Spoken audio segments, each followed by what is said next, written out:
Hello, it is middle of January, um, 2026. This is my third time trying to get this out, so hopefully this is the one. Okay, so the other day, for the last couple of weeks, I have been having this Prince song come into my mind.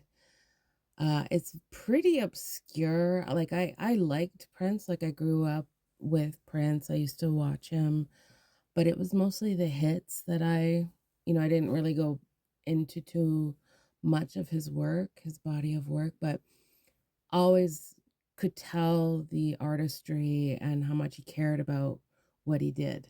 Very much an artist and very much a person who cared about what they did. So this song comes into my mind over and over again. It is Thieves in the Temple, but it kept starting, love come quick, love come in a hurry.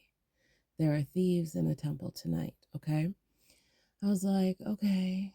And then if you read, I encourage you, please go even just watch the video. It came out in 1990, that time frame. Um He's got some really amazing moves, that guy. He can dance in heels far better than I could even try on. He's amazing. Just amazing. Um, so I'm like, why does Prince keep coming in singing in my ear? What is going on? I wasn't really putting all the dots together.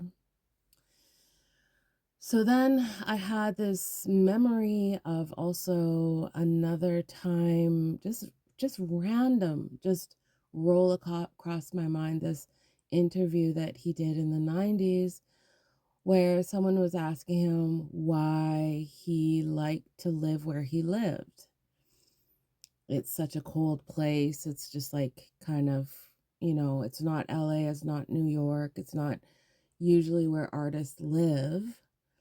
Why does he insist on living where he lives? And he said because it's cold and it keeps the bad people out. And I had to laugh because of course I live in Canada and I get that, like who would want to hang out outside in this place? You know what I mean? Like it takes a lot of time out of your day to live in a cold environment. Let me just say that. Um so anyway, then I watched, I looked up the song and I was like, okay, so just so we're aware, he was in my algorithm. Then the next day, after having that memory of him saying that, um, the video of him saying exactly that pops up on my feed, and I was like, oh, that's funny. Oh, he did say it. It wasn't just some weird misremembering going on for me. It actually did happen. And then I was like, oh, they said where he lived. And I was like, oh my goodness, that is where the iceberg struck the good girl and caused huge amounts of pain. And so I kind of had a eureka moment.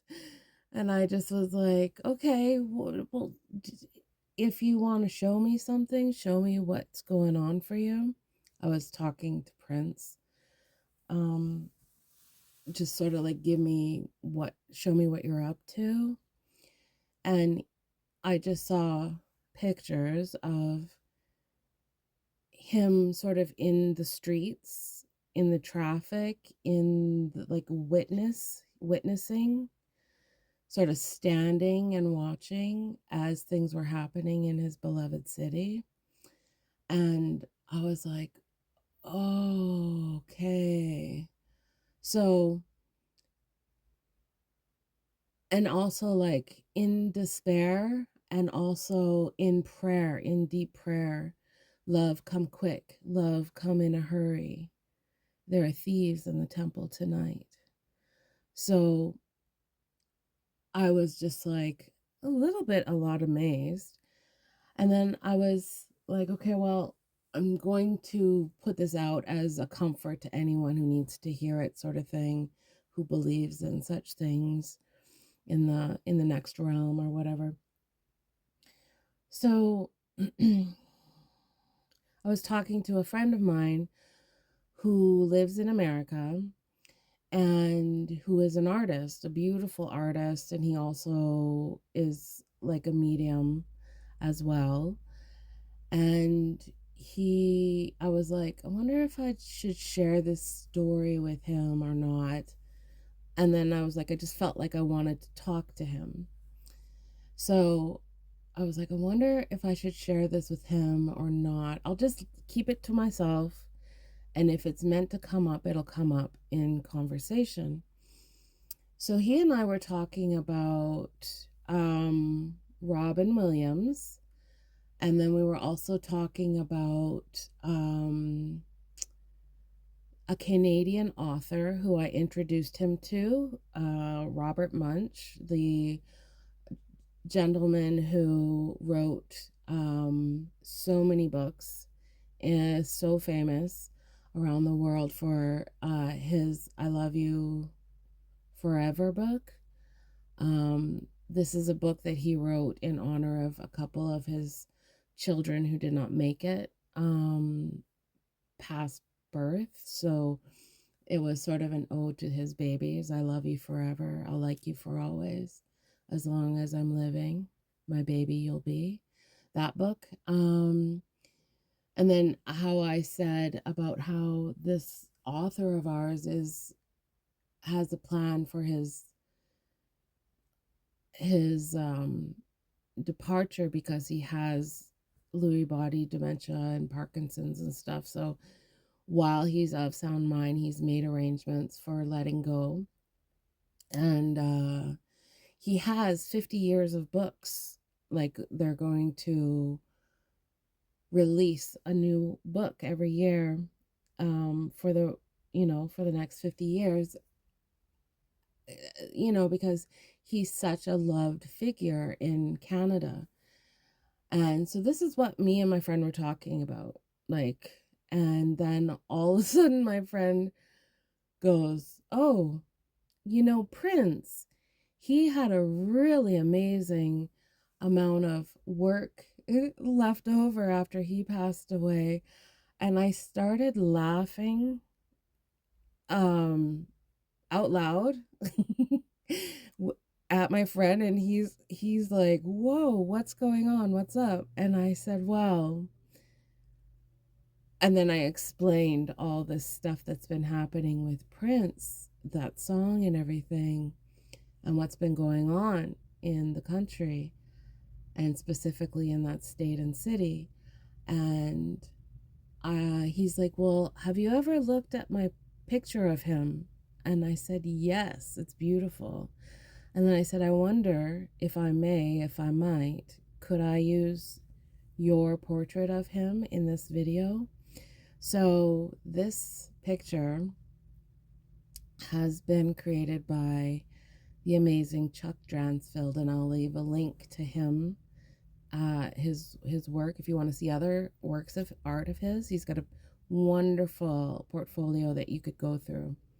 Amazing artist. So just as a thank you to him for allowing me to use his piece of work so that I could share this message. And he was excited. He said, "Yes, I am honored." So on behalf of my friend and me, we're sending love and peace out into the world. Please be safe, be kind, be loving, stand up, protect yourself when you have to. Ask for peace, ask for protection, ask for intervention from the realm, ask for help. Please And I wish you love and courage. Love come quick. Love come in a hurry, right? All right. All the best to you today and every day.